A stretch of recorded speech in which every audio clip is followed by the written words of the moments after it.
and for all its people. That God may grant wisdom to those who govern, courage to those who speak of truth, and perseverance to those who work for justice. We are collecting efforts contribute to the building of a society marked by righteousness, accountability, peace, and hope. This is anchored in the book of Micah that says, "What does the Lord require of you but to do justice, to love mercy?" Dekadang mas mababa kaysa sa ating karatig na bansa. Ang Thailand ay 78, tayo ay 71 lang. Ang maternal mortality rate natin, 80 to 100 per 100,000, samantalang yung mga kapitbahay natin, wala nang 50. Nakakaawa po yun. Bakit po nagkaganon? Dahil hindi po tinutugunan at kinikilala ng gobyerno ang ating karapatang pangkalusugan. Tayo ba ay tinutulungan ng gobyerno para tustusan ang ating kalusugan? Lahat ng sangkot dapat managot! Dapat managot! Lahat ng sangkot! Pondo sa serbisyo, hindi sa korupsyon. Tawagin na natin si Father Wilman Tria, Vice President ng Catholic Educational Association of the Philippines, OSEA. APO or Catholic Educational Association of the Philippines ay meron pong 1,500 member schools all throughout the country. At kasama natin dito ang aming presidente na si Father Karel San Juan, ang presidente ng University of Ateneo de Davao, at ang executive director natin na si Narcy Ador Dionisio. Kasama rin po ang more than 20 members ng Board of Trustees. Pahayag ng pagkakaisa, panawagan para sa pambansang spiritual na pagpapanibago. Galing po sa Book 2 ng Chronicle chapter 7 verse 14, kung ang ating bayan ay mananalangin at hahanapin ang ating mukha at tatalikdan ang kanilang masasamang pamamaraan, kung gayon ay ako'y makikinig mula sa langit at patawarin ko ang kanilang kasalanan at aking gagalingin ang kanilang lupain. Buong puso na sinusuportahan ng Catholic Educational Association of the Philippines ang inisyatibo ng Inter-Religious Leaders Council for National Transformation at ng White Ribbon Movement sa pag-oorganisa ng prayer rally ngayong araw sa makasaysayang People Power Monument.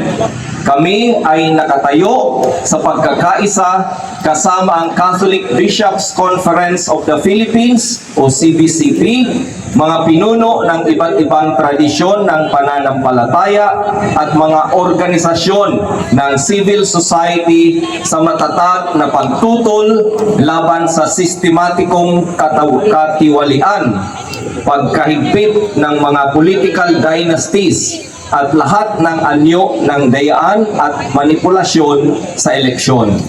Patuloy na sinisira ng mga sakit na ito ang moral na pundasyon ng ating bansa at pinagkakanulo ang mga sakripisyo ng ating mga ninuno na nagtipon sa EDSA. Taos-puso naming hinihikayat ang lahat ng aming miyembrong paaralan at institusyon na aktibong makilahok sa sagradong pagtiripon na ito. Ang mga paaralan sa Metro Manila ay hinihikayat na sumali sa pagtipon sa EDSA Shrine at People Power Monument. Ngayon po, nandito sila ang mga St. Paul, Lasal, Santa Scholastica at mga MAPSA member schools. Ang mga nasa probinsya ay inaanyayahan na magdaos ng sabay-sabay na prayer rallies sa kanilang mga campus. Naway masunog natin ang buong bansa sa spiritual na paglilinis at pagpapanibago. Tama na, sobra na, lahat ng sangkot sa katiwalaan dapat managot. Sa mga kabataan, para sa inyo lalo ang sandaling ito.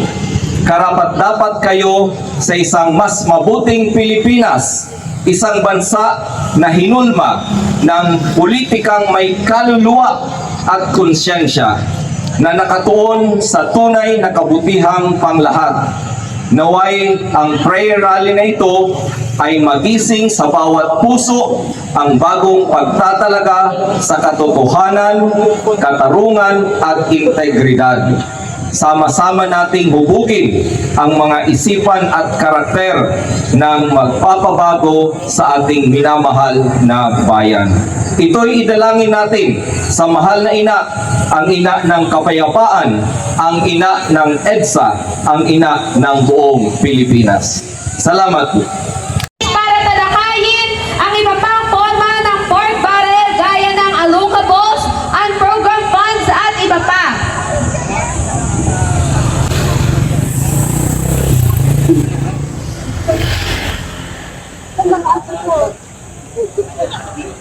Mula sa Social Watch Philippines, isang mainit na pagbati sa inyong lahat. Sariwa pa ang mga sugat na iniwan ng malawakang korupsyon sa flood control project. Nakalipas na ang isang taon at wala pa rin nananagot at napaparusahan sa krimeng ito. Mula 2006, isinulong namin ang mas malaking budget para sa mahihirap. Isa sa mahalagang natuklasan namin sa aming budget engagement ay ito. Nagpatuloy ang malalim at malawak na katiwalian sa paggawa ng 2026 budget. Natukoy namin ang humigit ng taong bayan. Hindi ito limos, hindi din ito pabor o regalo galing sa inyo. Pero iba kayo mag-isip, para bang galing sa sarili niyong bulsa ang pera at kabutihang loob lamang ninyo ang pagbibigay nito. Alam nyo ba na sa 2026 budget, lumobo sa 137 billion ang ayuda na pinasok nang nagkaroon ng bicameral conference committee meeting na kung saan maraming kaduda-dudang pondo ang nailulusot. Mayroon din mahigit 708 billion special purpose funds na kung saan